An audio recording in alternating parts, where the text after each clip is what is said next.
Hey, welcome to Inside Gamercast. It's great to be here. I'm Jared, one of your hosts, and Dower, my friend right here. Say Hey hello. guys, how are you today? I'm kind of sad today because of the Xbox news today we got, but overall I'm good. Yeah. I'm sorry for all the people that were affected by that. I mean that too. I'm sorry.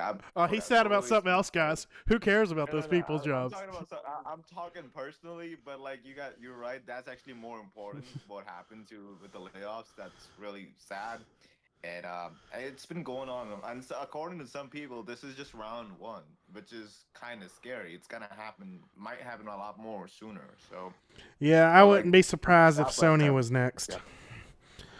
It's not just Sony, like across the board, basically, right? So let's see, man. I mean, I don't understand, man. Even though game prices are high, games are selling like crazy, video game business is booming, and here we are with these layoffs. So it's just not making sense. So yeah. I I know it does suck, and yeah. I mean, I feel for them, and I hope all of them can find their jobs. I've been laid off a couple times, and Mm-hmm. but with my layoffs, just like a lot of what you don't hear about is, and it is good, and it does happen. Usually, 10 to 20% usually gets contact in the first 2 months, month to first 2 months to come back, because a lot of the time places over layoff, and so if they haven't already found their job, hopefully they'll get it back when the calls start. But it's still going to be a little bit.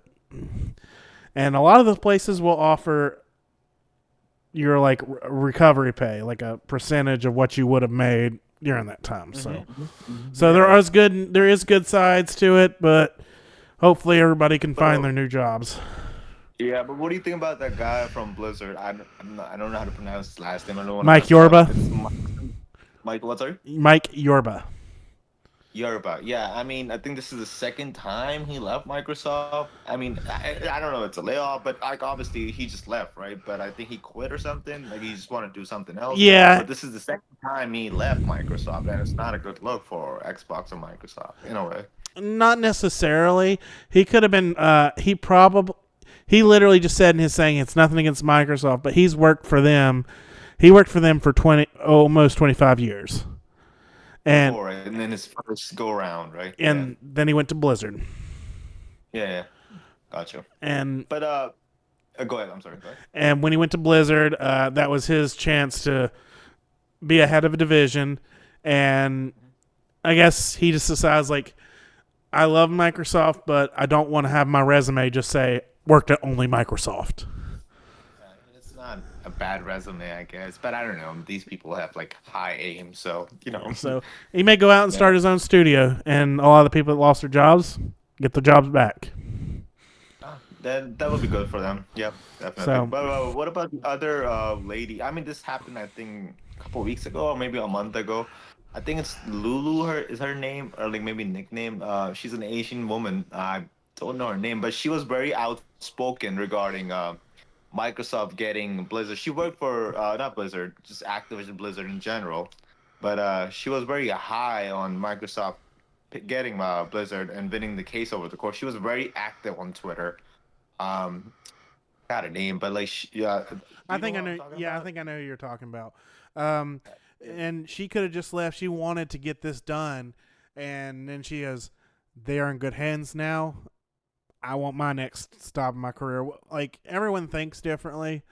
I mean, I got promoted to a job, and I've done it similar. As like just Mhm. because it wasn't exact fit, but I was Mhm. excited for everyone who got their jobs, but Mhm. it just wasn't right for me. I worked for him a Yeah. couple months. It's like I need to find something else. I love this job, but the company that it's for, it's not for me. It's just one of those things. It could be like she was super excited and then found out that hey, this is good for There's a better them. offer out there. You're something Uh, better for me. Like everyone has just different feelings. So I mean, like we can't know what they're thinking or anything. So but like on my, I mean, I don't know how you look at it, but I think a lot of big names have left Microsoft in a very short span. Like Shinji Mikami, the what do you call him? Yeah, For yeah, no, Evil no, Within I mean guy. he was the part of the original Resident Evil games, but he was part of the Ghostwire. Oh my God, what's the name of this developer? They made Tango Evil. GameWorks.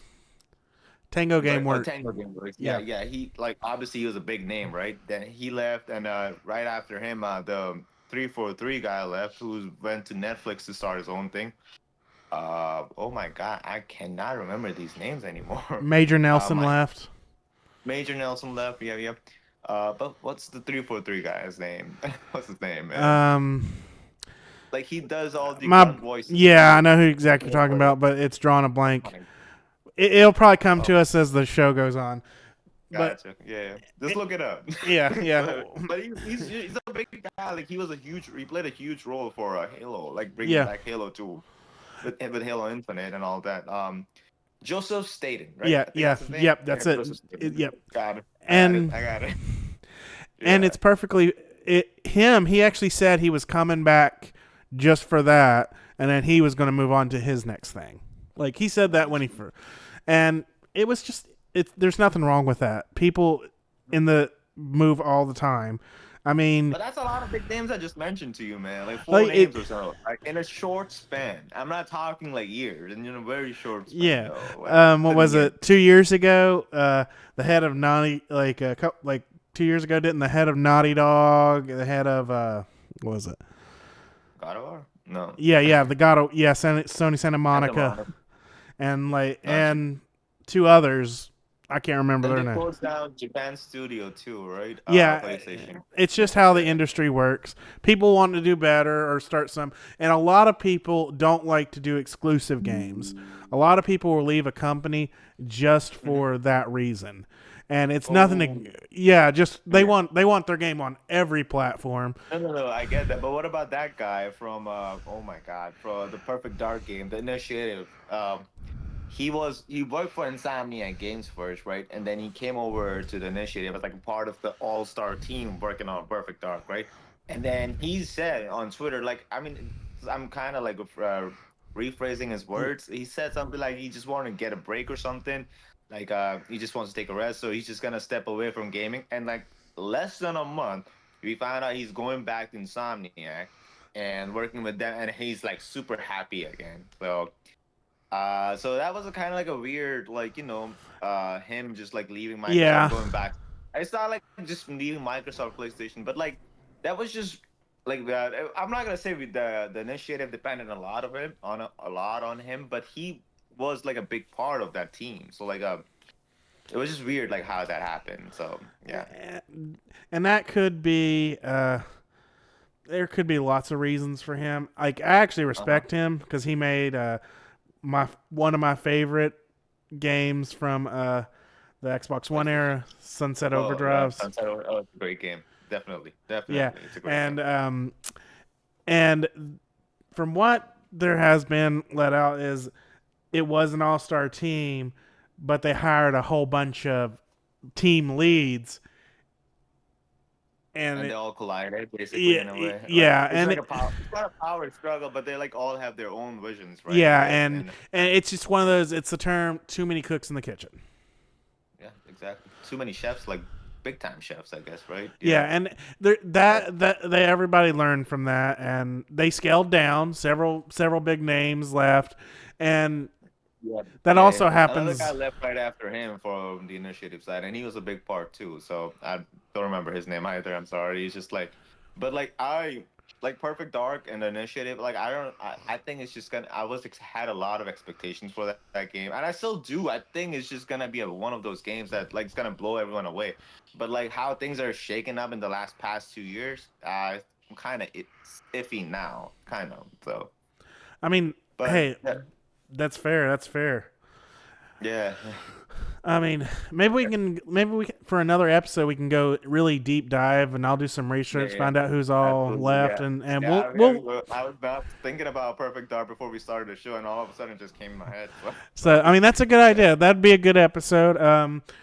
I will get like probably everyone who's left over the last 5 years and moved where not, and we'll do a breakdown of that. That'd be a good episode.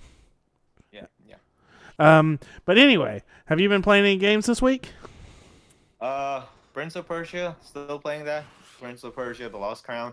Was having a lot of fun earlier. Now I'm kind of like struggling with it because I keep getting lost in that game. It's just so hard to, it's so many mazes or something. Like it's sometimes like the place is like right in front of you, but you just miss that spot and you just keep going in circles and again and again.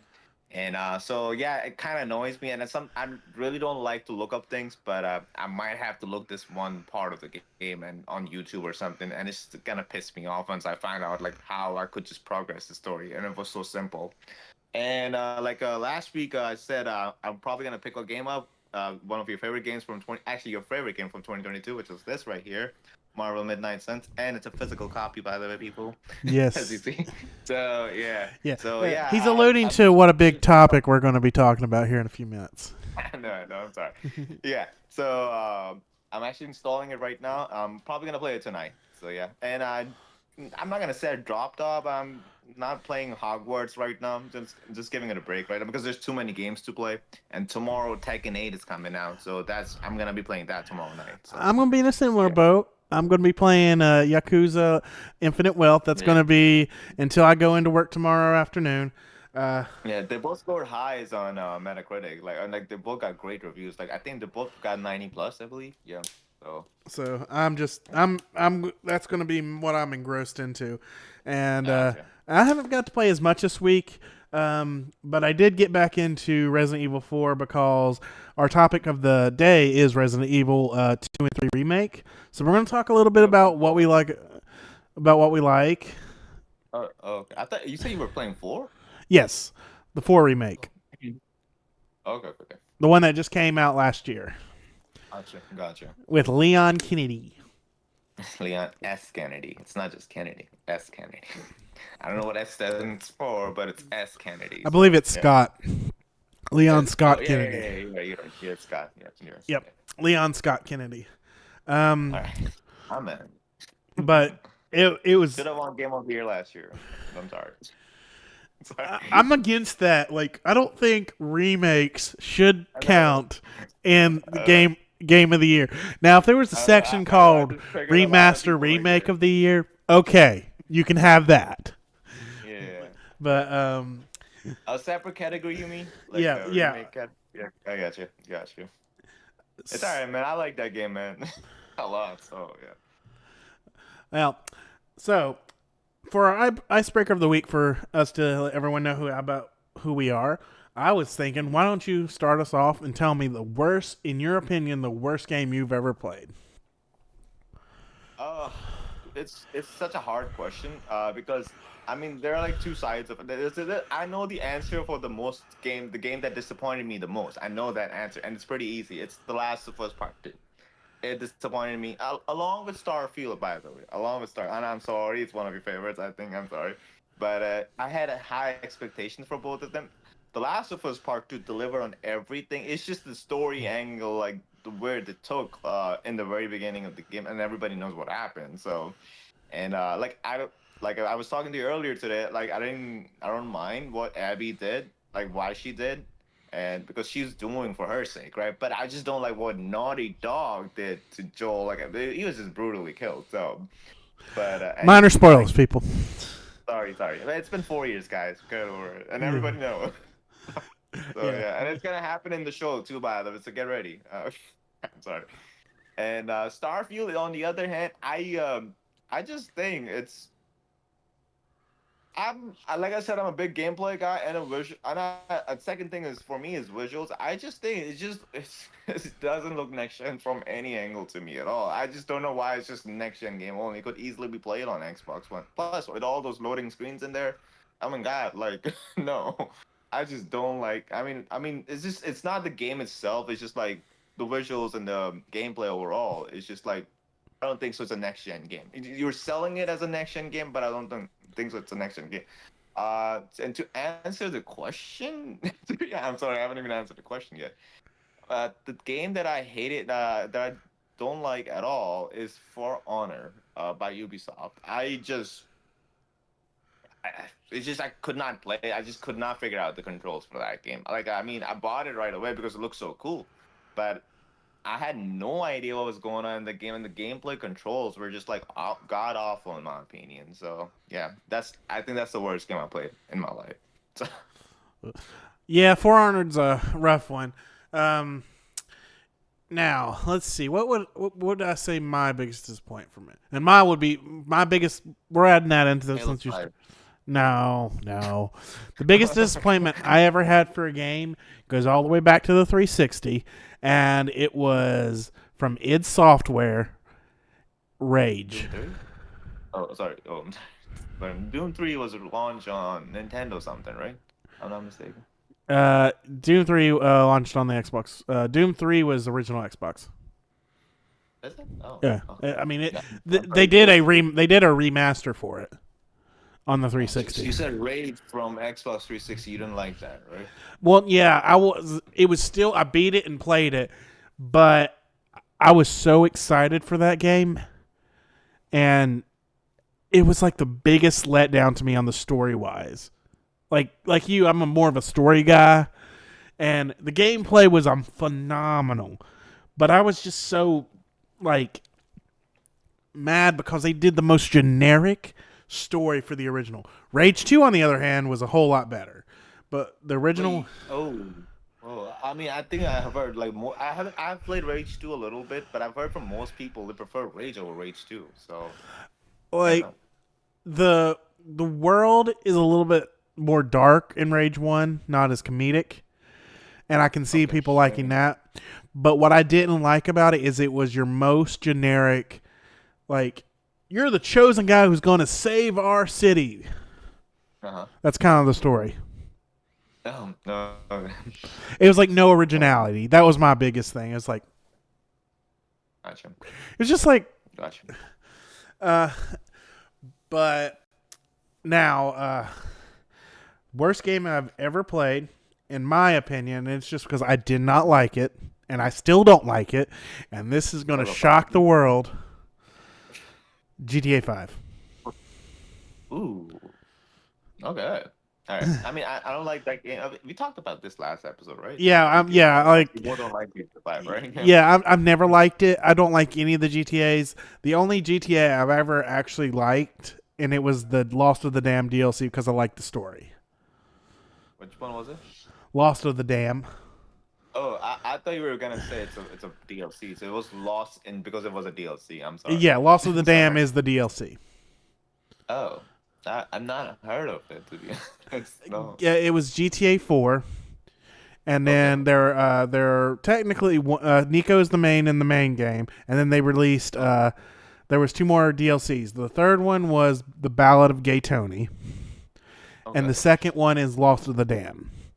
So you had three separate protagonists, and they're all really long. I beat them all, but that's the only one I ever liked.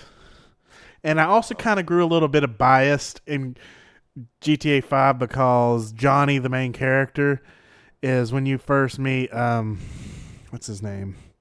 The really crazy guy from GTA 5. Bald head guy with the lot, not that The much bald hair guy. on his head. Yeah. Yeah. I, What? I don't know. Is the Michael maybe? No, it's No. not Michael. It's not Michael or the black guy. Why am I drawing a blank?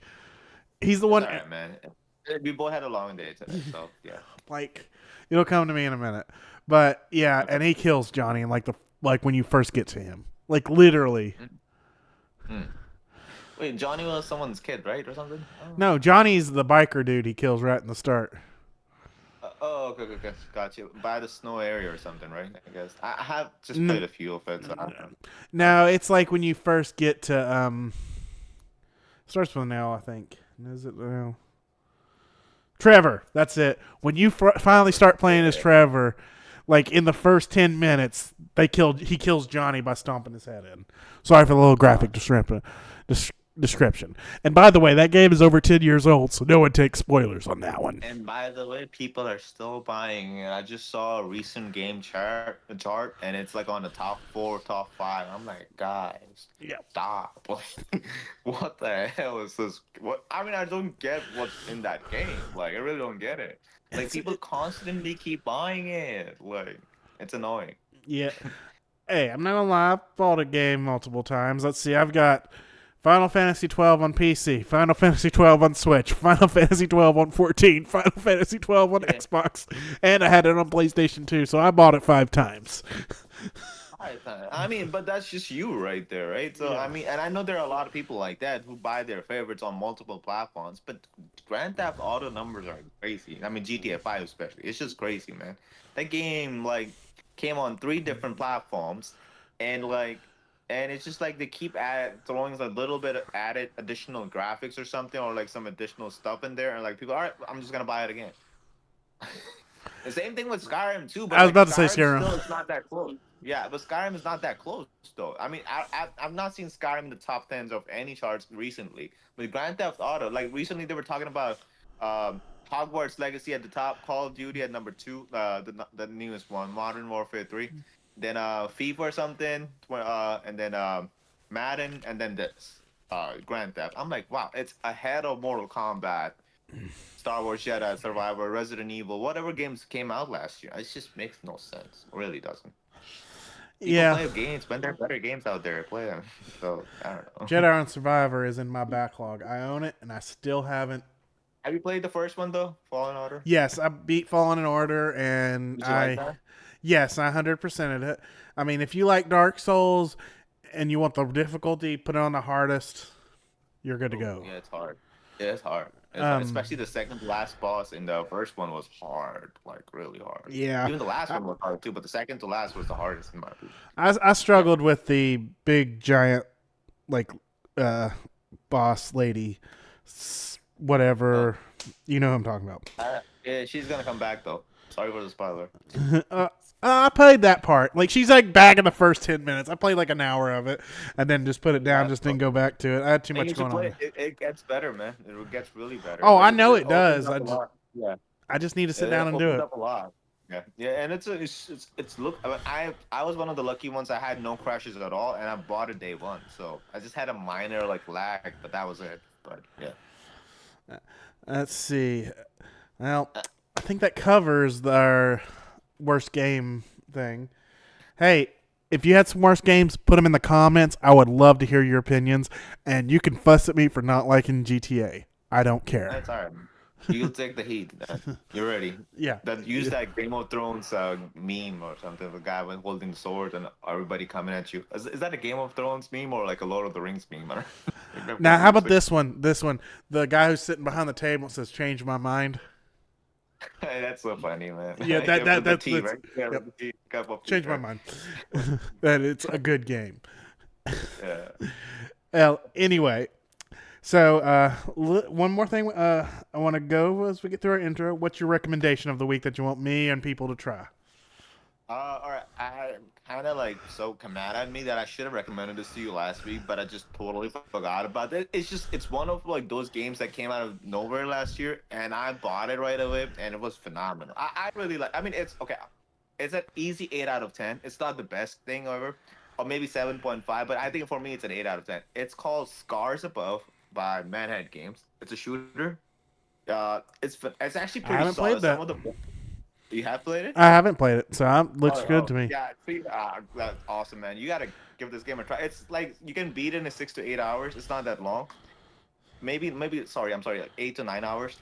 But some of the boss fights, it's just like it's basically Gears of War, but with like better boss fights, in my opinion. So and you have to use your mind. Not you cannot just go shoot people and kill them. You have to use your mind. It's kind of like a boss battles have like their puzzles in there. So give this game a try. I actually bought it day one to be honest, and got it for $40. And I was so happy it came in a physical copy. I was so happy, man. It's a small studio, and they developed a. And they had a physical copy, and we don't have a physical copy for Hellblade 2, by the way, people. It's just wow. Well, there's always a chance we can get a physical copy for Hellblade 2 So down the much road. for the backing by Microsoft, right? Like we can't even afford a physical copy. So, you want to hear my recommendation? Yeah, yeah, definitely, man. Why would All I right. not? Because while we were talking, my brain went fart and forgot what it was called. So I'm cheating on looking on my phone what it's called. And I should find it in about 5, 4, 3, 2. Oh, I got a good one. This one was good. And I believe it is in Game Pass, or at least it was. Dark Void Gunfire for Dark 360. Void. No, it was not on Game Pass. It was on what do you call them? Free games that you used to get. Games with Gold. Yeah, Yeah, I got that with Games with Gold, but I didn't play it. I actually own it. It's in my library, but I never played it. it's a It good. looked cool. It was a really good little 360 game, and if you're familiar with Nolan North, he's the voice actor. Like the whole game is it's just Nathan Drake, but not Nathan Drake. And Nice.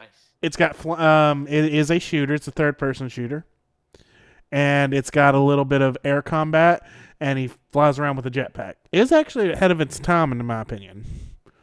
Gotcha. What year it came out during 360? Do you remember? Like Uh, early 360 or late 360? it was it was later, I think, near the Gotcha. end of it, but not quite. Xbox So One hadn't been. If I like Gears of War 2 and 3, would I like that game? Like Yes, that? that's I mean, got I'm not similar. talking the story wise, but I'm shooting gameplay wise. It's similar. It's Okay. it's not as graphically as pleasing, but Okay. it's from Capcom. So Yeah, it's on. Yeah, yeah, so yeah. I mean, it's a good game. It's an older Mm-hmm. game. So if you gotta go in that mindset that it's an older game. So Mm-hmm. it's Mm-hmm. a I little played some rough. older. Okay, is it? Oh, It's okay. Yeah. I mean, it's nothing. It's nothing bad. I mean, it just plays like a game from that time. Okay. Okay. Gotcha. It's a good 360 game, and it's backwards compatible. Just saying it was ahead of its time, though. You're I contradicting yourself now. no. It's ahead of its time for the style of game it was, Okay. Okay. but it's still Gotcha. got the limitations of that generation. Does that make more Uh, sense? yeah, it does. It does. Gotcha. Gotcha. Yeah, like I think it All would right. have. Go ahead. I think it would have done better in this modern day with the traversal it has in it, and it was a new traversal, and you can see what they were trying to do. It's not bad janky. It's got a little jank, Okay. but Gotcha. but with modern times, that traversal would have been like playing Titanfall. Titanfall 2. Yep. Oh, that's a great game, man. It's an easy 9.5 out of 10. It's not just phenomenal, actually. So third And I person. bought it for $5. So I think a couple of years back. Yeah. I You need gotta to go play back that. and play through it on my PlayStation. I beat it on my Xbox and got all the achievements. I kind of want to get the platinum on it. Oh my god, achievement hunters. Ah, yes, I'm not a bad achievement hunter, but I am. No, I'm just saying that it's just crazy. Never mind. It's another topic we'll talk about this way. That's another an Yeah, achievement yeah. part. We'll do an achievement podcast episode Yeah. one day. But anyway, let's hit the news. And Uh-huh. there are two big news ones, but we're going to go with the one you want to talk about more. Well, I've already mentioned it a couple times. Yeah, he's been ready for it, folks. And Yeah, but started with that. just a little recap from last week. With Hellblade, they announced that it was not getting a physical release. So we decided to do a little topic on is But the good physical. part about that is, even though it's not that good for me, but you can get it for cheap though now. It's $50 instead of $70. So that's the only good thing that's coming out of that. So yeah. Yeah, it is a good thing. But our more is if physical's dying, It is. and is it bad for gamers or good for gamers? It's bad. I It's really I, bad. I don't agree either way if it's good or bad, but here's what I say: it's bad for collectors. If you collect your games, Yeah. and here it's to me, and this is because of the industry I work in, so I know a lot about how money flows and stuff. And I didn't get this knowledge until I was older because I used to trade in all my games all the time. And like, you're welcome to trade in. I don't care if people do, but me personally, due to the fact that every time you trade in a game and buy a used copy, the developer can't. And if you end up really loving that game and enjoying it, that money you put towards that game didn't go to the developer. It went As a to used game you're buying, right? yep. Yeah, And yeah, we know. yeah, Like that's basically a thing for retailers to make money out of it. So yeah, and yeah, that's why I like digital better on that particular run. And one is it's less clutter. I used to have tons of cases, and when I started moving for work a lot, it just it was a pain. It's a pain to pack up, and so I went to full digital. Um, and like I said, I know it stinks for people who like to collect and stuff, and I want you people to get their collectors and stuff. But I think there is a way to save it with on that end. Is you go through I am 8-bit or there's like three of them that sell that make physical copies because retailers are about to stop carrying physical as well. yeah, yeah. Yeah, obviously. I don't. I mean, obviously, GameStop is probably gonna be out of business then. So most likely, yeah, like kind of like Blockbuster. So it's happening. So can I get my point of view now? Or I was no? waiting for you. Sorry. Uh, Yeah. no. Okay.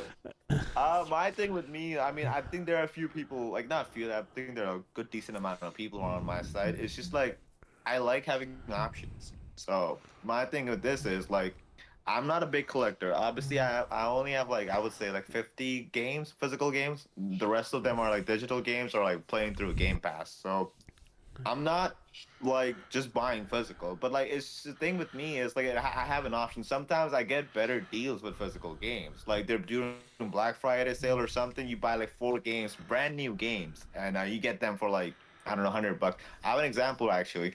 And it's a true story. It happened with me in August last year. So during August, they were doing, I think it was a late summer sale going on, and at GameStop, and I got myself Dead Space Remake, brand new copy, and the Cluster Protocol, also brand new. Both of them for $40 total. Hey, that's a good It's deal. it's that's a heck of a deal, dude. Both of them cost $70 each. Or if even if you're like not saying 70, let's just say they're half off, 35. That's $70 right there. So I got 2 games for $20 each. And physicals. That's a great deal. To be honest, I was not even looking to buy those games, but when I saw that deal, I'm like, why not? Why not? Right? Why not? Yeah. Just pick it. And actually, I ended up liking both of them. I know a lot of people did not like Plus Tier Protocol, but it's a solid game. It's not bad. It's solid. Dead Space Remake is out of this world. It's a great game. Okay, so that's my thing, man. Like I mean, we like having options, but the thing is, to be honest, like I've known this since I would say like for 4 or 5 years now that in the future digital is just I mean digital is gonna be the thing though, and it's just gonna disappear. We just gotta have to accept. And like I said, I like options, but I also gonna say this: I've already accepted because my PS5 is all digital. I don't have physical games for it. I just buy digitally. But like, but hey, at least I had the choice, right? It's not like somebody took the choice away from me, so I had that choice. Yeah, and that's And fair. That's fair. yeah, I totally uh, agree. yeah, but the other thing is I was gonna say is like, man, it's the thing with physical is that as well. Like, forget about like it's just disappearing. The physical stuff that you're actually getting today, you're not getting a whole lot of with it as well. Like back in the day, you used to get like some maps, some other additional content in your physical copy. Obviously, the manual too. I mean, a lot of people don't care about the manual. I know, but like it's just like it looks so presentable. So all that. I bought the Last of Us Part Two Collector's Edition for $200 and it had a good decent stuff in there. And then this year, I mean, a couple months ago, I got the Spider-Man 2 collector's edition. It had pretty much nothing in there, and even the steel book that I got with it, it had no physical copy. I mean, it had no disc in it. There was no disc. So the physical stuff that they're selling now is more expensive, and they're taking stuff away from you. Like I'm talking about collector's edition and more like disc stuff. Yeah. Yeah. So now you get empty disc, empty game boxes too. So it's just like it's gonna happen. We just have to accept. It's not a good thing. In my opinion, it's not a good thing. But what are we gonna do now? Like we can't go on about it all day. So Well, yes.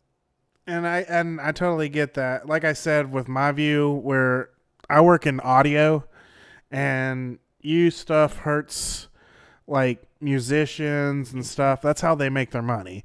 And to me, that's why I grew to where I don't even buy physical DVDs or anything. And I mean, I guess it's where I always like putting my money towards getting something else. And that's just my view there. Um, Yeah. but the thing is, I wish it wouldn't go away because even though I don't buy, like I said, buy physical, some of the really cool physical ones I've seen, like a physical disc, like for collectors and stuff, as I was saying, like come from I am a bit. I've almost spent money on some. I've liked them so much. I almost bought the TMNT Turtles in Time. What was not like not Turtles in Time. The new beat 'em up that Ninja Turtle coming out a couple. The Shredder's Revenge, I Yes, believe. Yeah, yes. yeah, I almost yeah. bought that physical because I thought it looked so good, Gotcha, gotcha. Yeah, and yeah. it's just. But I thought I would go through and see and say, here's a little bit why the industry is also stepping away from physical. And I know a lot of people get upset about it. Like I saw some comments recently when they announced the Hellblade, where it wasn't getting like people saying, well, they won't give my $50 extra for a physical copy, and Digital that's copy, right? yep. Yeah. They won't, and I'll just play it on Game Pass. And I go, well, We're still tech, making money out of that. yeah, Right? but here's the thing: whenever they sell a physical game of that $50, Microsoft would only get 15 to 20. Okay. The rest goes to the developer. Yep. Nope. Where does it go? Here it breaks up. Uh, you've got 35% for retail. The retailer I thought gets you were talking. Sorry, I thought you were talking digital there no, because you no, said 50. no, Oh, no. I'm doing physical. I'm gonna break down the physical. oh, oh, okay. Digital, it's just two straight. It's usually 30/70, or if you're like on Epic Game Store, it's 88. 80, 20. 80 no, 88 and like 16. 88 and 12. Oh, Like yeah. Epic gets 12%, 88 for yeah. But that's just digital.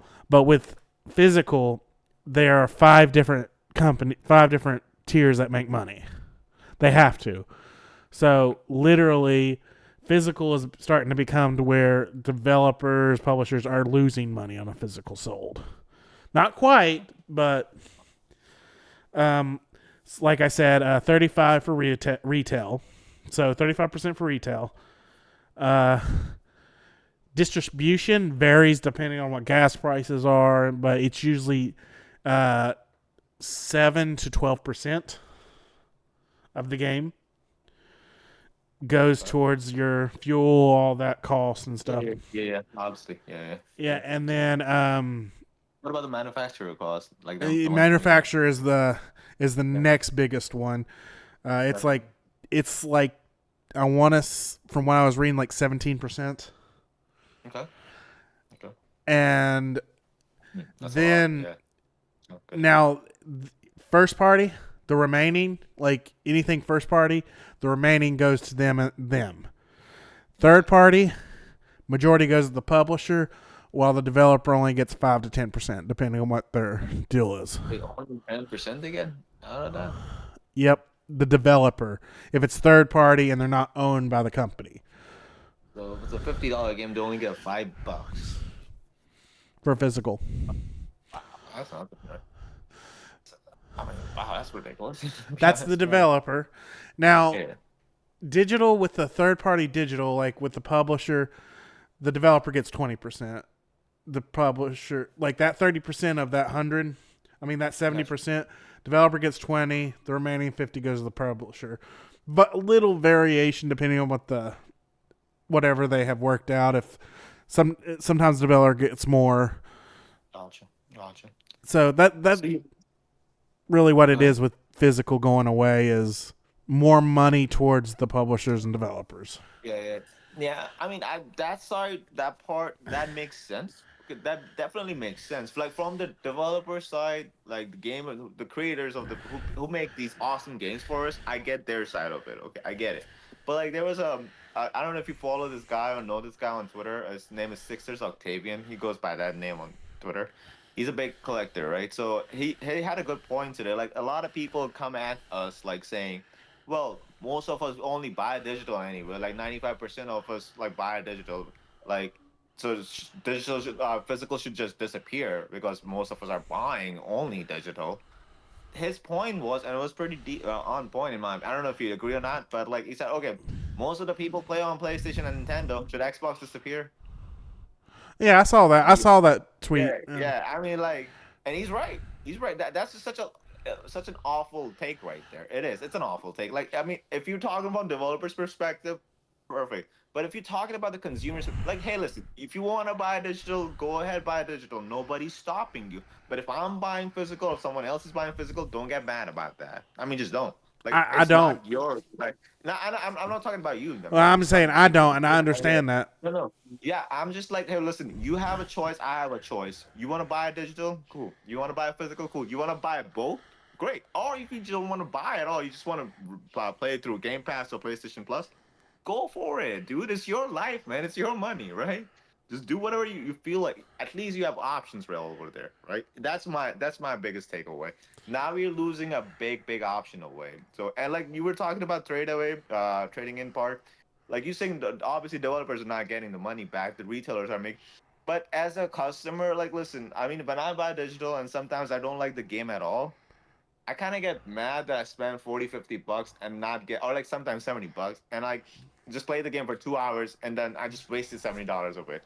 At least with trade-ins, you're not getting all the money back, obviously, but sometimes you get like 20 back, 25 back, right? Or That's a sometimes fair if point. it's a popular game, That's a if you get $30 back. So you don't feel that bad by trading in the games. And sometimes like I'm gonna probably gonna trade in a game tomorrow and get Tekken 8 on a physical. So I'm probably gonna get it cheaper that way.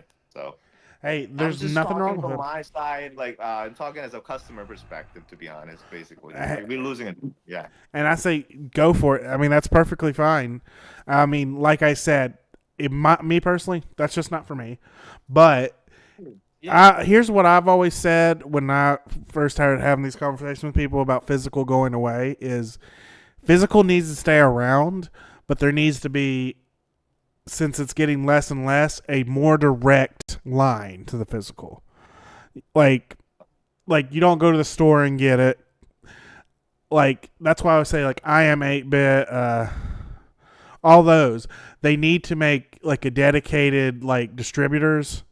Then there's going to be more money out there for the developers that way. Like a dedicated distributor is, it literally just goes to the factory, they get the disc, and it ships to them, and then they ship you out, and then you pay the shipping for it, which no one loses money there. Mm-hmm. Mm-hmm. And that's why I've always said is go that route, like how Sony's pretty much getting to where their only collector's edition is sold on their website. So got you. Yeah. It's the same Um, concept. They probably recently started, right? Because I got Yeah. what do you call it, The Last of Us Part 2 Collector's Edition, a game that I don't like, from GameStop. So collector's, and they're still selling it. The Yeah, collector's yeah. edition, pretty cheap though. There are some. There, not all of them. Like the really big ones. I don't think even Spider Man was. I think Spider Man was at all of them, but the one before it, the remaster of Last of Us One, Uh huh. you could only get it directly from them. I mean, yeah, that was just a Firefly edition, right? It was not a collector's edition. It was Firefly or something. It I was mean, it was called basically Firefly. special. Yeah, It was basically special edition, not collector's, right? Yeah.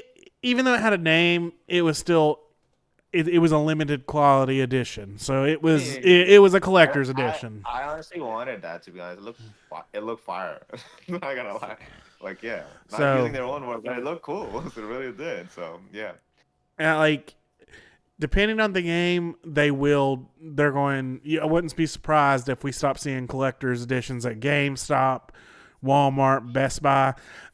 To be honest, like the new game editions, I mean the collector's editions are not good at all. Like they're just they did the same thing with God of War too.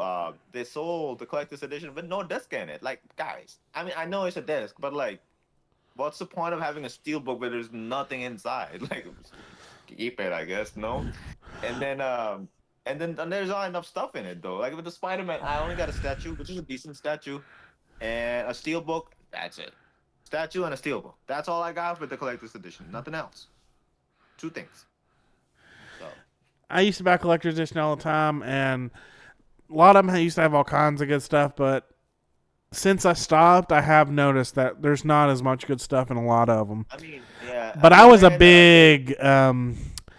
The only thing I actually really liked about collector's edition were the steelbooks. yeah, yeah, but like there's a thing with that. I was gonna refer to that. They used to do a middle thing in there, like the special edition I mentioned. There's a physical thing. I mean, there's a regular standard copy. Then there's a special edition, which also comes with it used to come with the steel book, and then there was the collector's edition. So with the special edition, it's just gone. Like PlayStation had that a lot. I don't know if Xbox did, but PlayStation had it, and Certain it was a games. good for people who don't want to spend $200 or just want to spend somewhere between like 80 $100 and get a good decent special edition with a sick looking steelbook.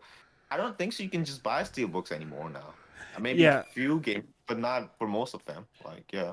they're disappearing too. I mean, the second physical media is completely gone, like there you won't see steelbooks anymore. And the thing is, I don't want physical media to go away because like it still needs to be around. Like I said earlier, I just think it needs to go to your direct distributors, and then there's more Yeah. money out there for everyone to be made. Mm-hmm. And people that love collecting, like the guy on Twitter, Except that. keep getting their collector's edition, Yeah. and it's a win Yeah. in that scenario for everyone. And with those direct, they could actually do better collector's editions. Yeah. Yeah. Mhm. Can I ask you a question regarding like Microsoft's take on this? That's a quick question. Uh, so I don't know if you ever had a response from Phil or Sarah Vaughn on Twitter, but like if I tweet something positive about Xbox, like this Red Elite controller is sick, or like hey I'm enjoying games on Game Pass. Sometimes I get some responses from them, like they're like kind of like highlighting stuff. But when you're talking, like I've never heard them say anything regarding physical stuff. They just don't talk about like the people are like today people are just like complaining on the internet about like hey we want physical media to stay. We just let us have all our options, right? Obviously they're not gonna respond today. They're probably gonna take their time, but I doubt they're gonna reply anytime. I don't think I mean they don't talk about physical media at all. They did talk about remember when the gold price was going up, the Xbox Live Gold Yeah, because of Game Pass. Within like 2 days they changed the price back, and because people were just like so upset about it, and that was a great positive feedback by the community, and then Xbox responded to it in a good way.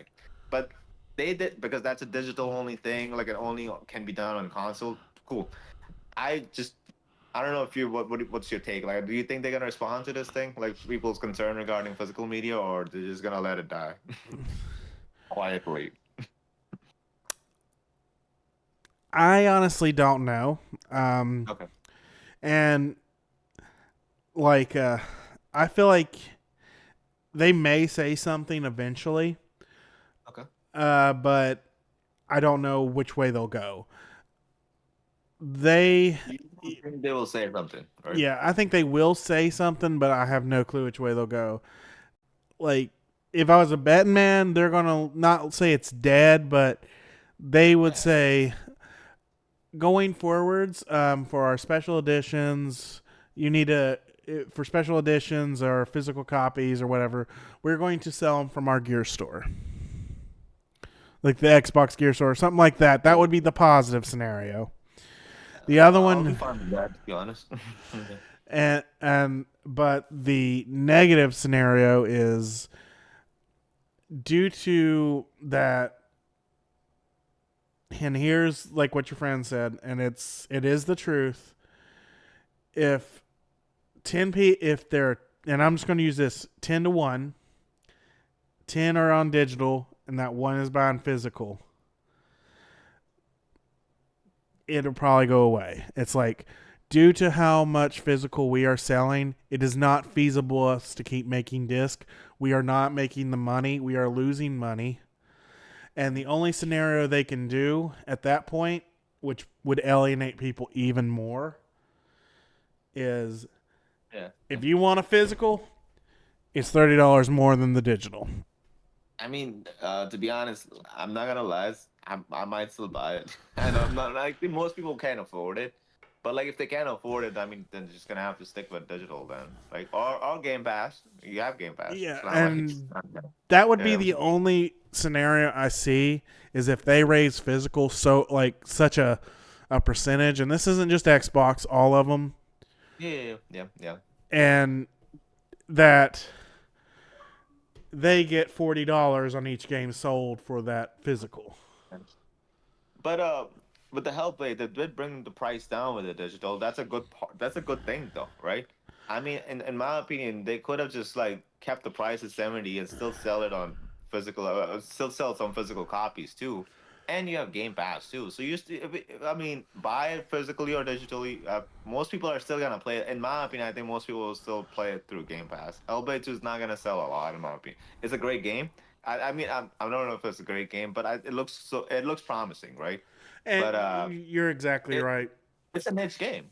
Yeah, Like most people don't want to play that type of game. So, but I mean, they're all gonna try it through Game Pass. So yeah, most definitely. I mean, yeah, like that is going to be their game.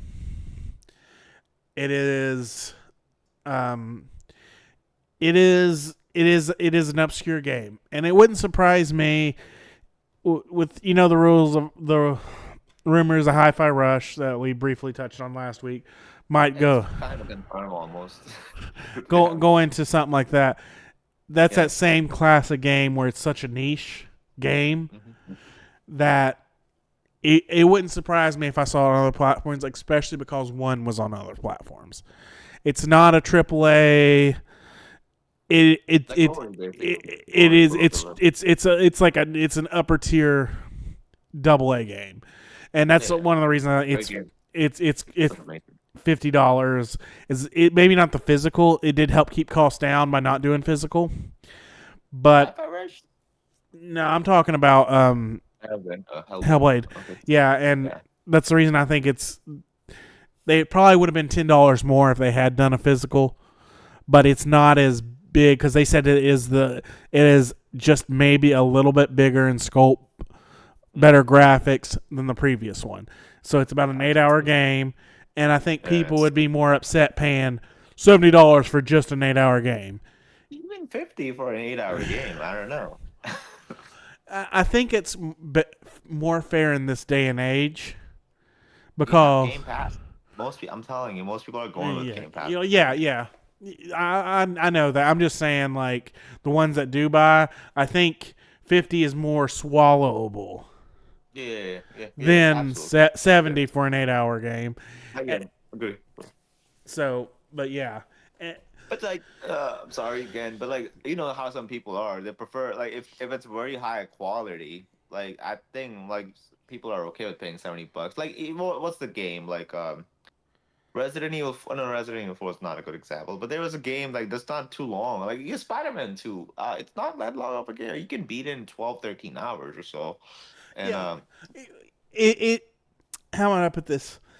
Hellblade, like with that one, you've got an IP name behind it, and they're going to sell okay. buku of bucks. Buku, like it's just that you've got spare Hellblade niche name, and Okay, Celestial Protocol. yeah, it's more People like freak out about that, to be honest. yeah, it's one of Yeah, people those are fine. that Xbox is going to market it. People are going to play it, but a lot of people did not like the first one just for how it played. You did not like it. Yeah, I didn't. I'm gonna play the You second mentioned, one. Yeah. yeah, you're on the record. Don't worry, man. But you still got 2,000 points for that game. 1,000 Yes. on Xbox, 1,000 on PC. So, and the second one, I just muted it and just ran through the whole game. Like On I PC. dual screen. Yeah, watch Uh, TV, and I'm just like, I mean, that's Lee took out the main part of the game. The voices were the big thing, though. Like, so I mean, I played it the first time with the voices. That is the coolest yeah, feature. I never argued with that feature. I love that yeah, audio design. I yeah. just didn't. The story didn't resonate with me. Gotcha. That's all it was. That's literally all it was. Like I told you, story's mine. If a story doesn't resonate with me, Mm. it doesn't it doesn't impact me as much. But Ah, yeah, whatever. Yeah, yeah, well, we discussed physical, and I want everyone to leave comments about what you think of physical. it's bad. How you feel. Like I Yeah. said, I agree it's bad, but I'm in the field that I'm all digital, and Oh, it, also this. Looks how cool this book is. Look at this. It's so dope. Even though this game sucks, but still. so hot take. He thinks Last of Us sucks. I'm just kidding. Part two. One is great. One is masterpiece. Not two. Yeah. Sure. I'm just kidding. Yeah. I bought this collector's edition because of one. So I'm whatever. just teasing. Uh, Yeah. but we're going to jump to our next topic, and it's Pow World. What do you think of Pow World? Not really my thing. I did download it. I played it. It's like you said, like the jank part about the old game. Feel a lot of jank in this new game though, and It's a game it's preview. but you still got achievements for it. Yeah. Well, I don't know what ground. kind of preview this is. Like, I don't, you're not supposed to get achievements for it if it's not a full game, right? No, they've actually done several games that have had achievements in them, like Ark Survival Evolved before it was fully released. When it was Okay. 29, like it wasn't the first released ones, but I Okay. think like the V2 that came, like it was in preview for 3 years. Like in second Gotcha. year, it released the first 1,000 gamer score. Same Gotcha. thing with Grounded. Gotcha. So Power World is like it's one of those games that's like I mean I'm just being honest, or I'm just gonna be direct with you all. Like it's just like a Fortnite type of game, like what's the other one? Not Rocket League, Minecraft and all that. They all are like phenomenal, huge success, but they're like none of them. They're just for me. They're just not like they're not. Palworld, I like the concept, but I think like everybody knows, like there's a lot of Pokemon comparisons going on. So I did give it a try, but I'm just not in like in these types of game where I'm not gonna spend like thousands of hours and like keep doing like building my fortresses and keep going, catching more Pokemon. So well, not whatever they're called, pals in this game, I guess, Yeah, right? So, so I'm yeah, I'm in the exact same boat. yeah, I couldn't have said it better. I mean, yeah. it is going to be it is a game changer. I mean, it's almost at 10 million sold, and it's not even been out a week yet. Like they Which is just great for the developer. yeah. Yeah, yeah. A little news on that today that Nintendo is going Saw that. to Saw that. They gotta like do look some review into and them, see. Yeah, that's and what they said. They didn't even mention the name of the game. They says that there's a thing out there. We're gonna look into it. So I mean it's weird. they'll probably try and find a way to sue them because that's a lot of money. But that will be an interesting case if it does happen. Check out Hoag's Law. It's a great channel if you want to know about cases like that. Um, but anyway, my friend is obsessed with it, and he said, if Nintendo touches this game, I will never buy another Nintendo item ever again. Whatever. Like Whatever. he loves survival games. Me, I'm not in, the only survival game I like is State of Decay. I've put Oh, hundreds of where's the hours first in that. second? Where's the second? Both. Both. Okay. Okay. So I've you're put more excited hours for in three two. again? Yeah, Gotcha. I mean three. The day it comes out, I'll be knee deep playing that game. Unless if it's an MMO, then maybe not. I'm not an When was the MMO. last time we heard about that game? To be honest, this is the first and the only time we heard was like 3.5 years ago, right? Yeah. Yeah, it was when they announced Avowed same time. Yeah. Since then, we have not heard a peep about that game, Nope. right? Speaking of Avowed, did you check? Did you see the I did. I did. I was watching it like at the gym today. the So extended yeah, gameplay? What yeah, did I you did. think of the I did. extended gameplay? Not really. Didn't change my anything at all. I mean, I was just saw. I mean, the thing that I was just like that I'm still kind of like feeling a little more is that like the magic part, like the super abilities you have, like especially pulling in those creatures. But like in that extended gameplay, they were mostly talking about like how it's such a small part of an area in a small region. So that was kind of mind blowing to me, like how big this game could be, to be honest. Like, and the part that they showed during Developer Direct, and even in the extended gameplay, it's not even a main mission thing. You can easily miss that region in that game. So I was like, wow, that's huge. Okay. One thing I took away is they mentioned in another part of that of Shatterscarp where it takes place is there's an area entirely covered in ice, No. and they're in the middle of a desert, as you saw in that. Yeah, they And were. Yeah. the lady mentioned that in this area is a ice archmage, and one of my brain thoughts are the is ice archmage just going to be their version like dragon priest from Skyrim? Skyrim. No. That would be dope, right? Because I mean they make it seem like it's a boss, but it could be it's like you go there and you get a mission, but Mm-hmm, I mm-hmm. feel like it's a freaking dragon priest situation with that. Like Gotcha. like every area is going to have an archmage. You hunt them down, get all, and you get like a special ability or something from them, armor. Gotcha. Gotcha. So, and then, but the whole thing, I think her name is she. You're talking about the game director, right? Carrie Patel is her name, I Yep, believe. If I'm not yep. mistaken. Yeah. So, no, I mean, the thing with the way they were describing the whole game, like everything that goes into it, like how much effort and time they put inside. See a lot of, it's gonna be huge. The game is gonna be huge. It's just like for me, and like as I'm getting older, I'm just like not a huge part of like like choosing dialogues and going through a lot of cutscenes. Like I mentioned this last time too. Like I mean, I don't want to have a long cutscene and then just pick choose dialogue what's gonna affect. I just want to constantly play the game. I mean, all right, it's a few cutscenes here and there, or like a few important roles. I get it, but like I just want to play a game. So and that region, if I'm just probably gonna skip the dialogue part. I know that's Obsidian's strongest of like thing though, like dialogue and writing. But I'm just probably gonna skip and just hang around that area and fight those things and use my magical powers to kill them, or like all fun ways to kill them. So yeah. Hey, that's perfectly fine. They want you to play it like you want to play it, and I just thought we would Really? just. I mean, but they put a lot of effort in their writing, though. So Well, I yeah, think there that's might be a. I mean, if they hear this podcast, I don't know. I don't think so. They're gonna hear it. But if they do, they're like, dude, you're gonna like skip the biggest part of our game, like the one that we put the most effort, and you're just gonna skip our writing, like really. So nah. I They'll don't they'll know. like, hey, do you? Me, I'm a giddy schoolgirl about it. It's like, yay, story from Obsidian. Gotcha. But Uh, what do you think about? I'm sorry, quick thing. What do you think about the character design though? Like the few characters they showed though.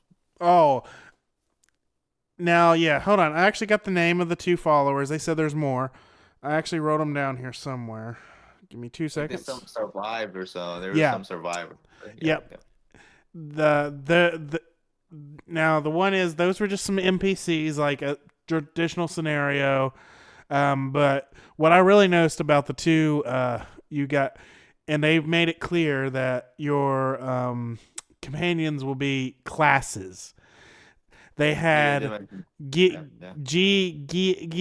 Gita Giatta. She's a healer, Okay. and then K Kai. I guess it's either Kai or Yeah. Kia. I mean, and he's a tank, and he literally has ability to you like it's probably like similar to the Outer Worlds. You push your little Mm-hmm. button and he activates it, and then everybody gets enthralled and goes after him, allowing you to do damage while he's just taking a beating. And then you got your healer. So it sound and there's going to be more. So there's probably more damage. It's probably two of each: healer, tank, and damage. Gotcha. Gotcha. Um, All right, I'm excited for you, man. I know you're super excited about this, so I'm excited for you. last Hmm. thing, Yeah. they've got skill trees. They mentioned that they did, and Yeah. I think the interviewers Tina Imani and the other guy I don't know his name.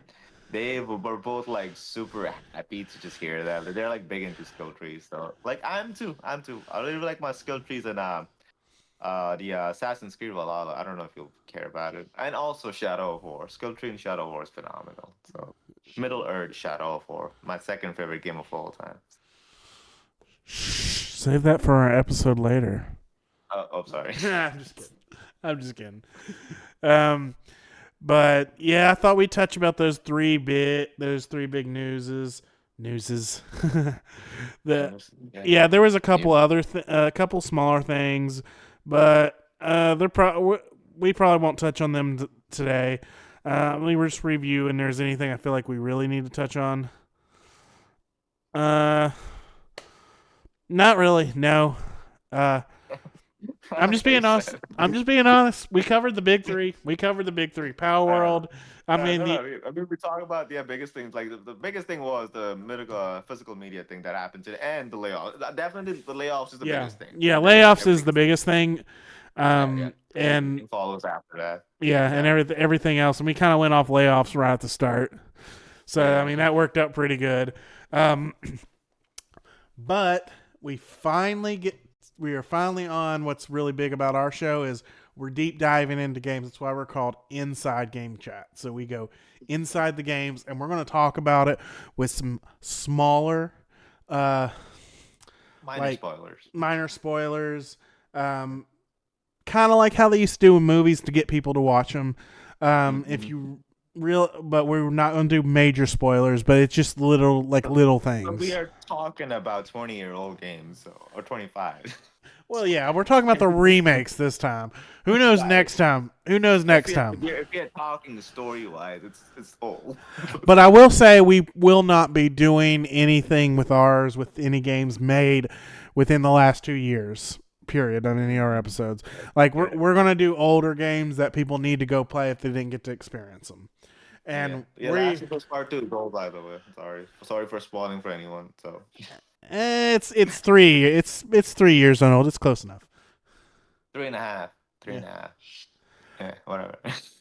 So, but anyway, I just changed our scene, and I got a B-roll roll in the background as we talk about Resident Evil 2 and 3 remake, which I'm just getting this out of the way. 3 is a borderline DLC that should have just been part of 2, just because of how short it was. I know it was $10 cheaper, but still. I didn't know that actually. I actually bought it a little bit later, so I didn't know. I got a much better deal. So yeah. Yeah, it launched at let's see, that was before we had gone up to $70, so it launched at 50, and 2 was 60. So, and even then they knew it was too small to push that for that 60. But what let's start off.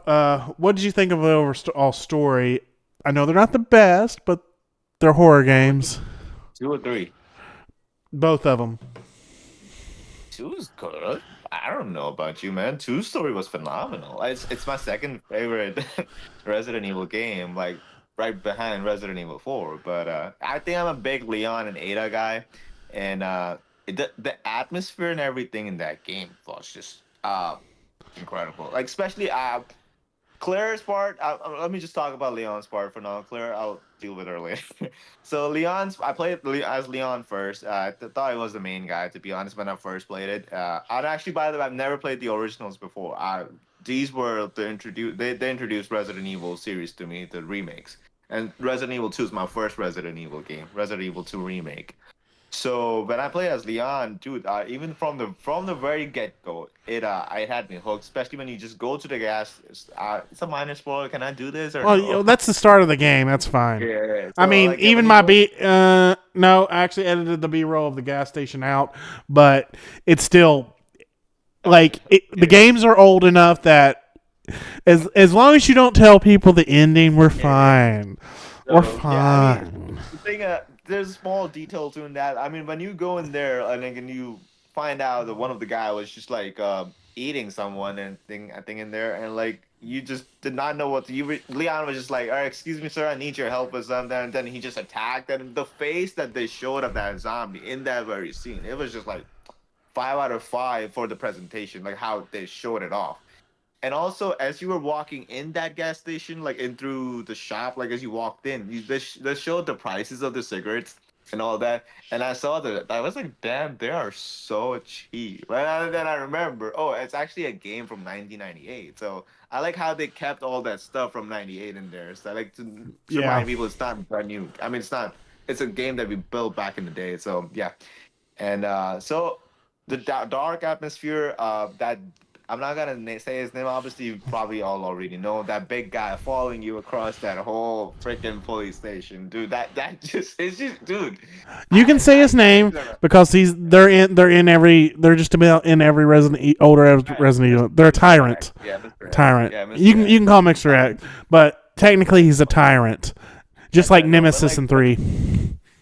it's just, the thing with that, dude. I wanted to kill him, and I was like, man, this guy, you just didn't kill him at the beginning at all. I was just like, all right, as you say, I have to like run away from him. Then I guess, right? But there was a cool thing you can do to him while shooting. I know I'm not gonna spoil this. You do this because you get an achievement for that.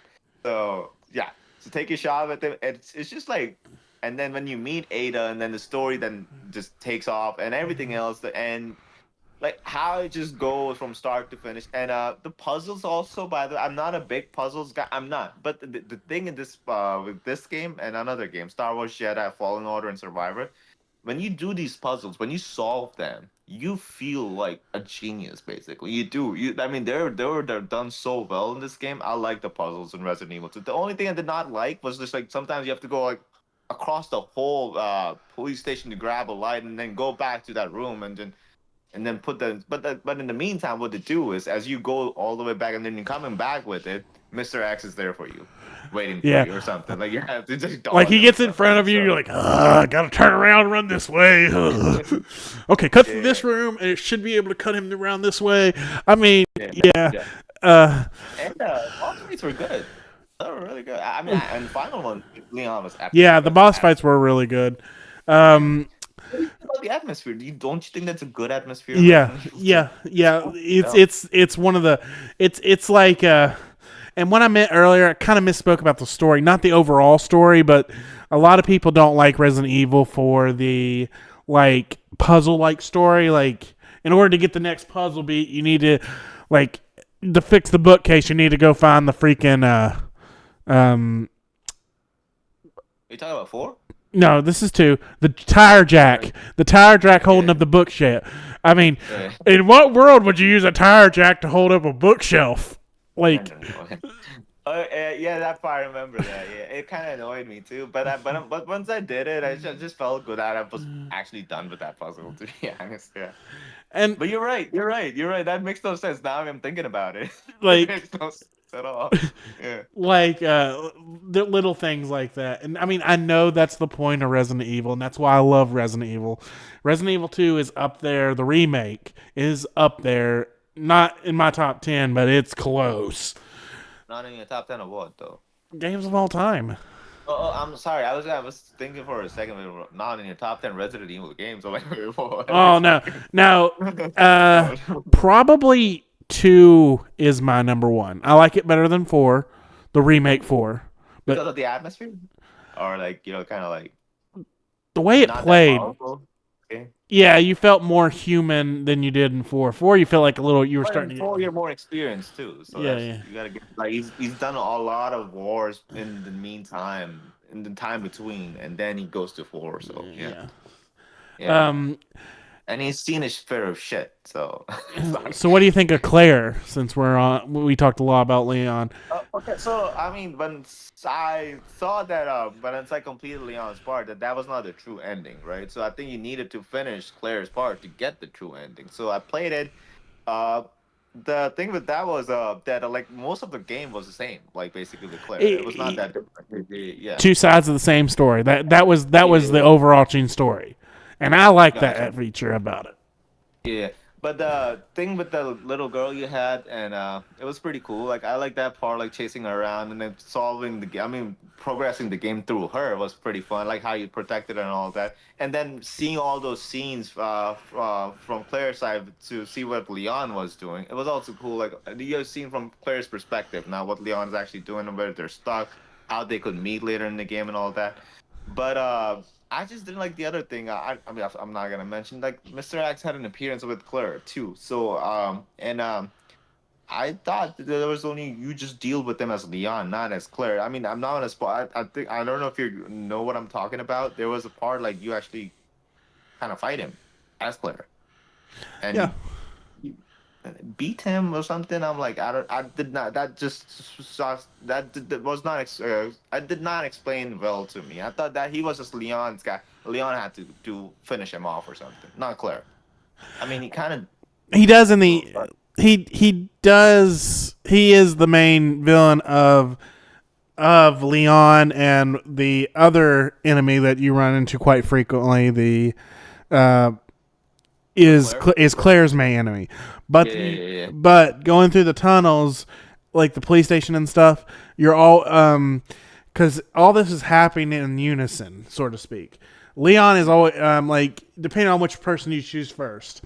That person is like the way it plays is the person is in there about 20 to 30 minutes before the other person gets in because the other person if is has to split off in the car thing and like Okay, so yeah. they come in 30 minutes behind, so all the stuff that happened in first you have to think about it like this, like but by the time that if you remember you figure out the first puzzle for the first playthrough and you get up under the you go under the building, that's about the time uh actually no, it's when the helicopter shows up, which is well after that.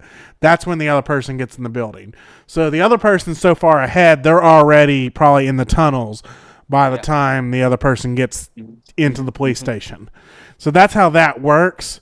So Mr. X is still inside the police station. Yeah, yeah, yeah, yeah, yeah. I get it.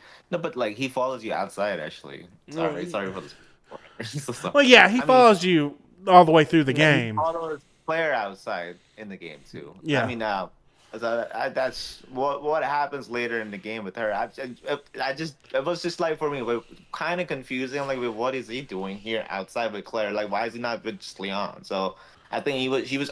To be honest, I think I pissed him off a lot. Battle was playing as Leon. So I was like, his focus is just on Leon now. So maybe. So, Well, it's just the yeah. way the story works. Yeah, that's one of the confusing things I was talking about. But the thing is, you still got to have your villains and stuff. Like you fight the same boss fights through both playthroughs every time. Yeah, yeah. Um, Yeah, but the ending with Claire was pretty also was very solid in my opinion with the ending that you get with Claire. Yeah, it's pretty awesome. Yeah. I, the best way to experience in my opinion, is you play through it.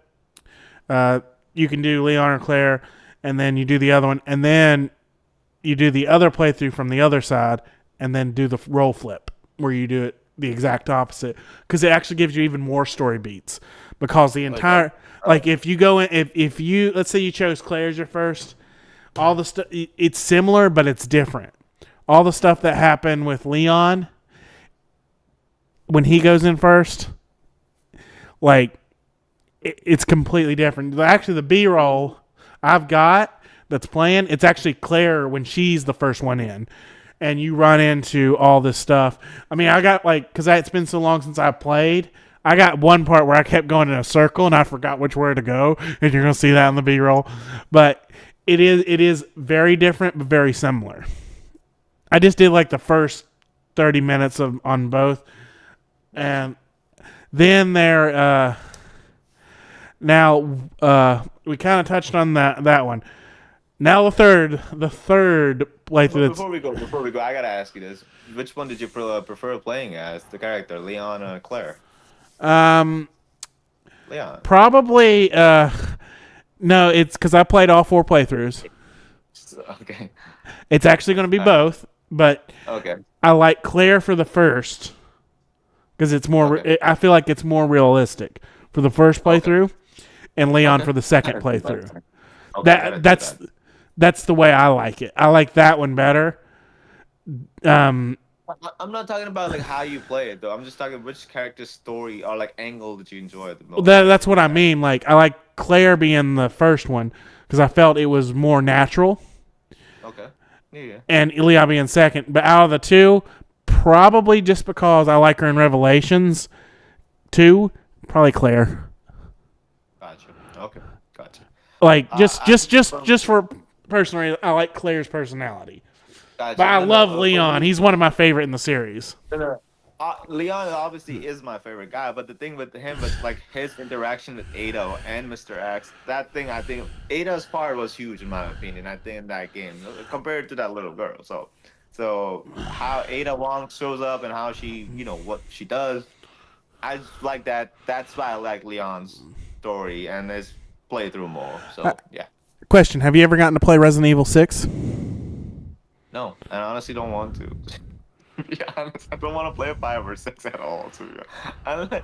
Unless it's just they do a remake and it looks good. But I mean, I've seen it. It just doesn't feel Resident Evil at all from distance. It just does not. To be honest. Now 6 is more actiony, but if you like Ada and you want more, since you like Ada Wong and Leon, I would recommend if you ever get a chance and find it cheap or it's on sale for like $5 or something, pick it It's up. normal. $7. Yeah, yeah. Right. There's like 6 campaigns in it. I would recommend, since you're a big fan of them, play both of those campaigns inside of it. Okay. Okay. Just Gotcha. because you like their Yeah, yeah, yeah. I do. I chemistry. do. So just Lee, play their part, right? yeah, Ada is actually a campaign by herself, but it's Leon and Ada, and they always run into each other anyway. So, Okay. Yeah. I like their and Resident Evil 4 her DLC is pretty dope too. Separate phase. It's really good. Yeah. and I would recommend playing Resident Evil 5. I mean, hey, me and you can co-op it because it is a co-op. Resident Okay. Evil 5 is actually really good story. It is really good gameplay, and it's think of it as a little bit more actiony Resident Evil Here's a 4. one. Okay. No, like literally, even the remake, it's close to the remake. It's a little clunkier because it's an older game. You're always going to have that. 360 game, right? Yeah, but a lot of the stuff you do in Resident Evil 4 with like his like melee and stuff, it's all there in 5, and it's a really good story, and it's like a 5-hour story. Gotcha. And it introduces a new character, I believe. Her name is Rebecca, I believe. No, this is the crap. This is the African girl. Like she's from Africa. Man, I can't remember. It's been so long since I played it. But yeah. African girl from Africa. Well, no. I mean, it takes place in Africa. But yeah, this is. Gotcha. She's from there. Gotcha. And she has a really cool ability when you do play as her. She has a bow and arrow. Oh. It's sick. But anyway, we're talking about Resident Evil 2 and 3. What did you think of the 3 campaign? I mean, I've not like most of you. I've not played the original, so I don't know how much of it was cut from the remake. Actually, Uh, I can tell you there was only one major part cut from the 3 remake, and I that's never got major. and it is kind of major, but I never got to experience it. You want to know something funny? The second we started this, my B roll for Resident Evil 3 just started, so that's perfect Nice. time. That's That's awesome. perfect That's a time. good coincidence. Because I'm paying attention to it, but with her, they cut out the whole clock tower run. And I've never experienced it, but the way it works is like she's running through a clock tower trying to figure something out. That was really the big thing that was taken out of it. They may not have think it was feasible with modern times because I think it was like it could have been like their first attempt at what is it called? I'd have to look it up, but I'm feeling it was like their first attempt at a quick time event.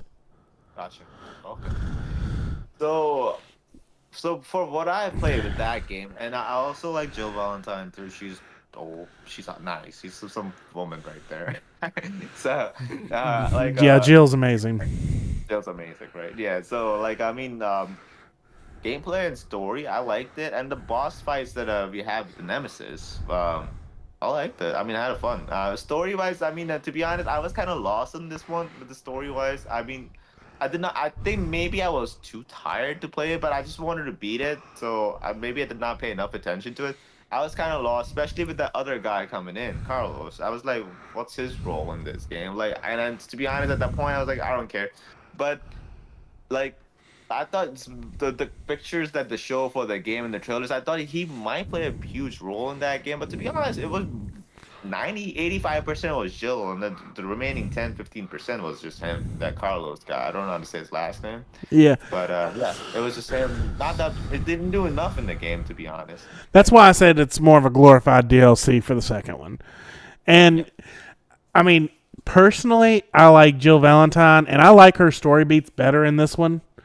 I like that Nemesis is a much better enemy than Mr. X. Mr. He Nemesis is so much of a better enemy because Mr. He is like he can jump. And he runs around with a rocket No, launcher. no, that part true, but like with the Mr. X is just like I really like just him just being way too powerful, and us just being like there's nothing we can do with him, and in the end when you beat him it just feels so satisfying. So but Nemesis, like, it felt like from the get-go, it felt like she had a chance to beat him. So that's just my take. Yeah, Well, but he's cool, he's dope, he's yeah. awesome, man.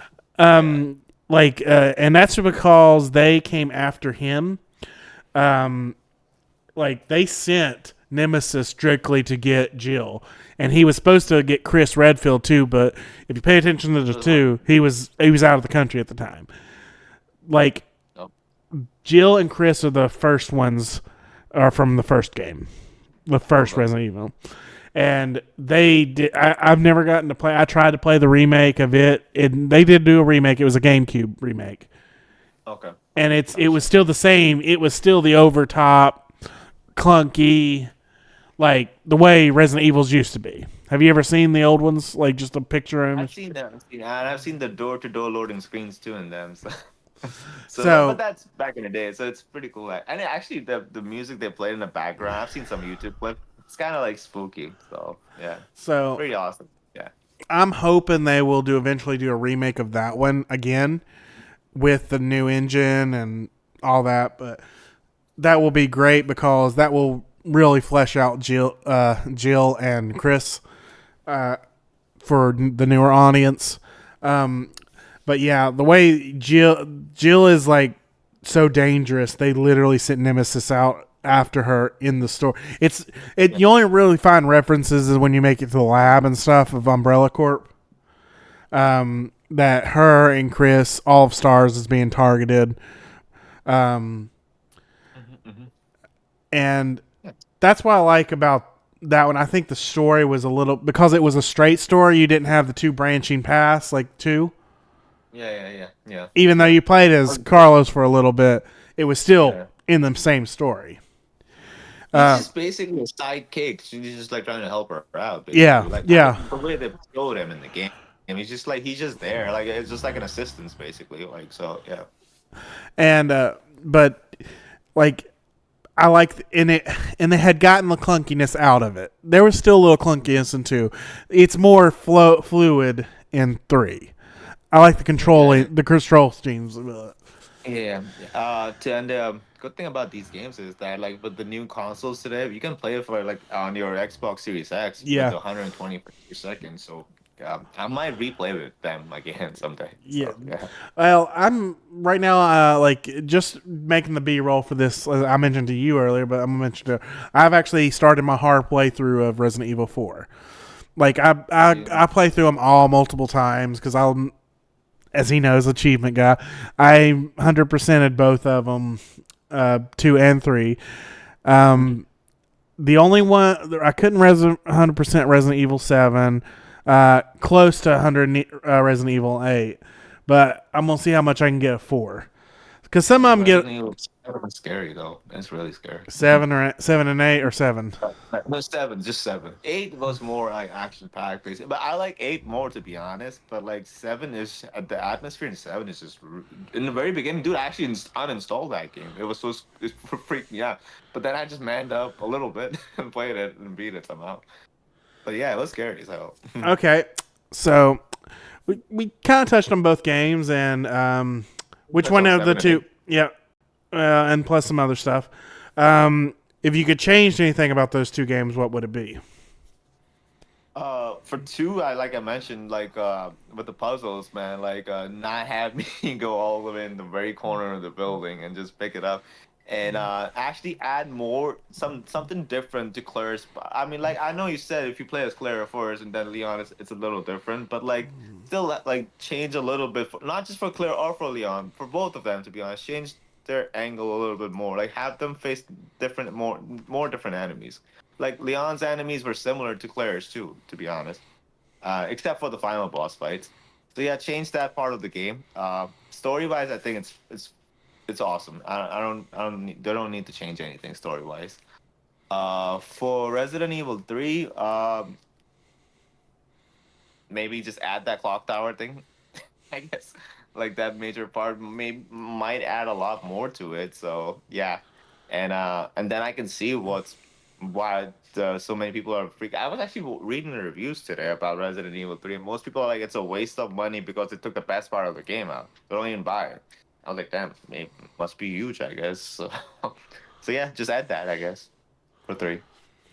And as for me, it should have just been a DLC. That, Like that you said that. yeah, that's my big change. I've said that multiple times. It should have just been a DLC. What about two though? No changes to Two, that. no changes. Yeah, honestly, no changes. I think it's fine the way it is. Yeah. All right. Okay. Yeah. I Did you mean, like I said, speaking? story wise, I like even I said story wise, you don't need to change anything at all story wise. So it's just like the gameplay part. Like I mean, I'm saying like they should have different enemies. Like I mean, most people who are playing it for the first time, they're just gonna play Leon first or Claire second, or they gotta play Claire first and Leon first, and then the second, and that would be it. So they and when they go to the second person, they're like, "Oh, didn't I just beat that guy with Leon or Claire?" So that's what I'm just saying. Just add something else to it, like a little more. Yeah. That's fair. That's fair. That is very fair. One final question: did you play any of the challenge stuff that came available? There wasn't. I don't think there was anything in 3. But did you play any of the challenge stuff like Tofu Run in Resident Evil 2? No, no, no, not really. Oh Uh, man, I thought about getting a little bit of that. Like once you beat it, you can unlock some challenges, and they're like, how long can you survive as a big giant piece of tofu? And you run through the whole, you can't run through the whole, like everything. when do you get there? It's like a separate thing from the main game, or is it It's in in the part? extras. Once you beat it, it unlocks. It's in extras, and literally you're a giant tofu, and you're trying to dodge zombies and see how long you can last. Oh, really? Yeah, Okay. it's just a challenge And thing. you can play as both, like Leon or Clara, or just one. No, you just play a big giant square of tofu. Oh, I'm sorry. I'm so sorry. I thought you were playing on top of it or something. To be No, honest. you are a giant piece of tofu. Oh, okay, okay. Sorry. It's funny. It's hard though. It's very hard. I just want to ask if you'd gotten so if you get a chance, download it or install it or whatever, and try the tofu thing when you get a chance. And it's probably gonna. I mean, I really want to. I'm not gonna lie. I want to play them again, especially with the 120 frames per second. I want to check it out. But the thing is, Tekken 8 is coming out tomorrow, and then I'm still playing Prince of Persia. And then there are a lot of games. 2024 is not an easy year for games. People were saying it might be a light year for games. No, there's a lot of games coming out this year. So. Yeah, I don't know if you're into this game, Flintlock Siege of Dawn. It's gonna come on Game Pass day one, I believe, in the summer. I'm actually really looking forward to it. Flintlock, the Siege of Dawn. Yeah, so I'll look at it. I think I've seen the trailer for it. yeah. Well, finishing off with our game, I've got a trivia question for you. Uh-huh. Yeah. Okay, who has appeared In all right, before I ask this question, even though the remakes, they still count as the original games. Like they're not. Yeah. Yeah. Yeah. Otherwise, That's it's okay. it's a otherwise That's it's a un- dead answer. You'd get it. yeah. It's No. understandable. Microsoft. Yeah, because but and this is what the way the question is made is for even to include the remakes as their own not as individual games. Who has appeared in the Resident Evil series most of all? A. Redfield. B. Claire Redfield. C. Leon Kennedy. Or D. Jill Valentine. To be honest, let me just recall it like right real quick. What's his name? Chris. Chris was in one. He was again back in five. He was also in six, in my opinion. Then he was in seven, two, and was eight. So I think it's Chris Redfield, right? He's also in Code Veronica. Yeah, that's I don't know what that is. To be honest, Uh, is it it a it it is spin-off? basically it technically is the real Resident Evil 4, Oh, but after three.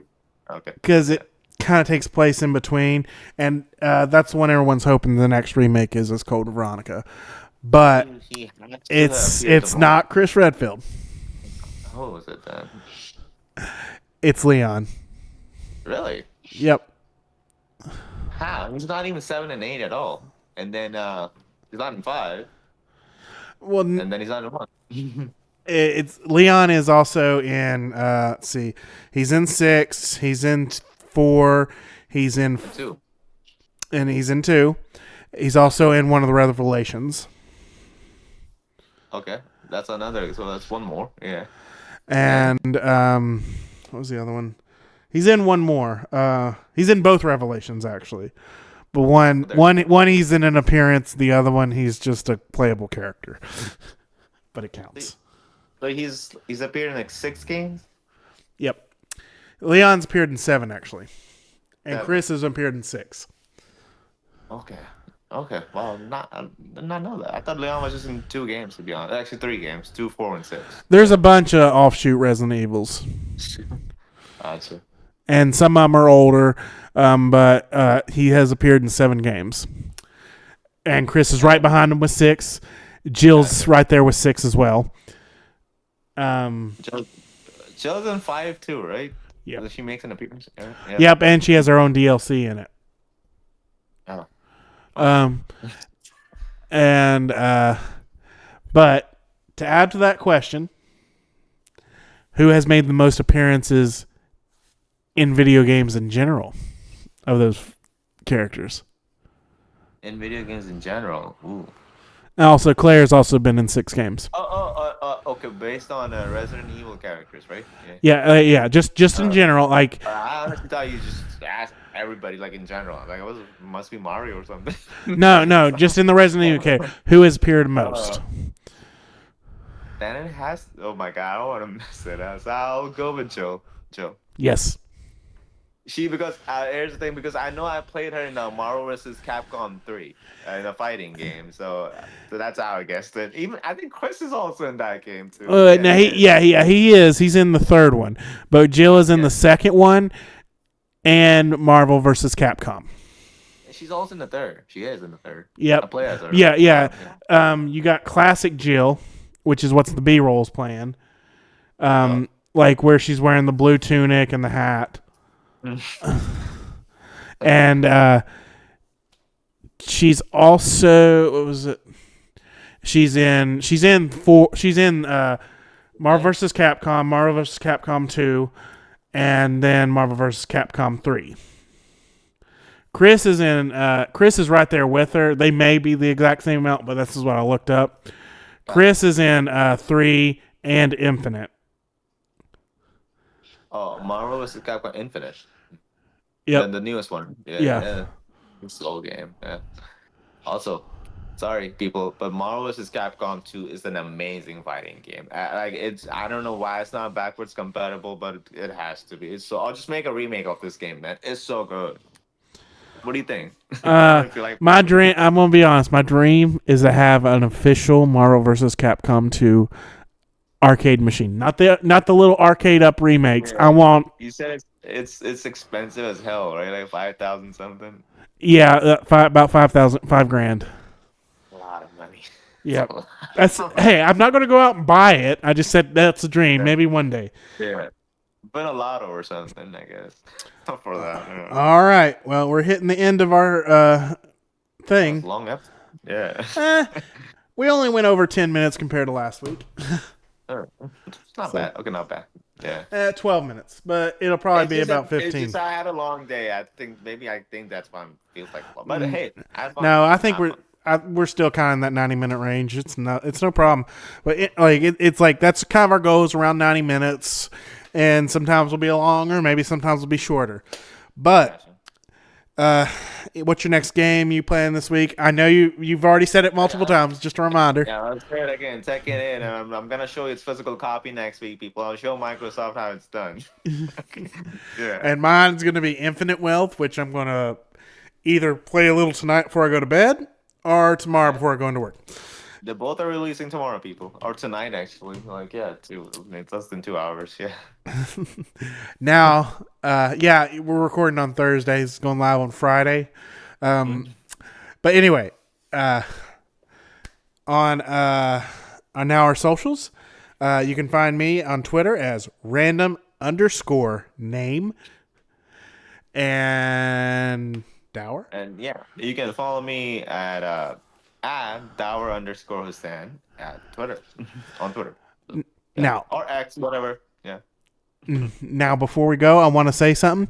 Uh, our episode 4 is going to be a very special episode. We're doing we are doing our top 10 favorite video games of all time. I can't wait for that. Yep. And we are looking for 2 guests to join us. If you're interested, Yeah.